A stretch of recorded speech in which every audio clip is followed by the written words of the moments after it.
Wah.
Pati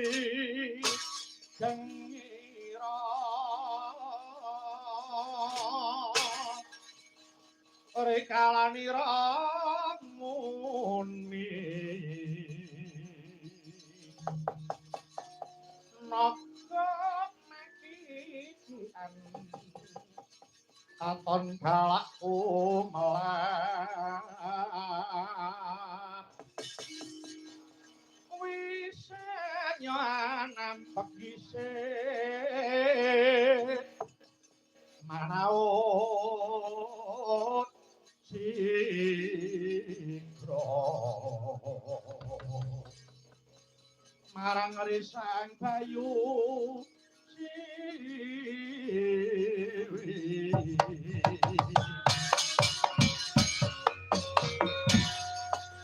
ana munyuk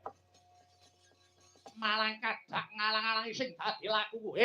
para ngaku kowe iki sapa balik Wadyabala saka ngendi wah yan dalan rupak lumo kedisian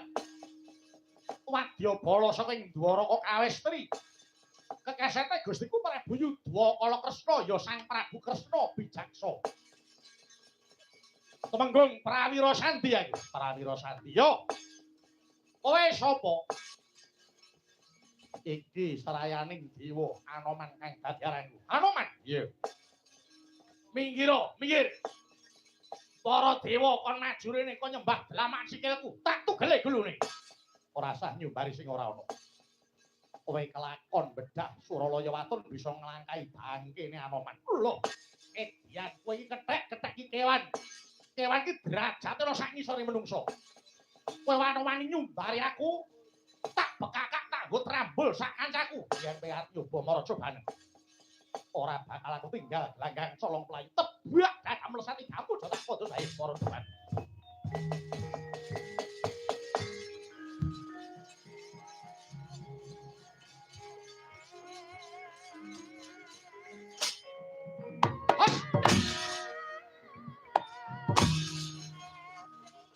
Semangka handro susumbar hop pejan hop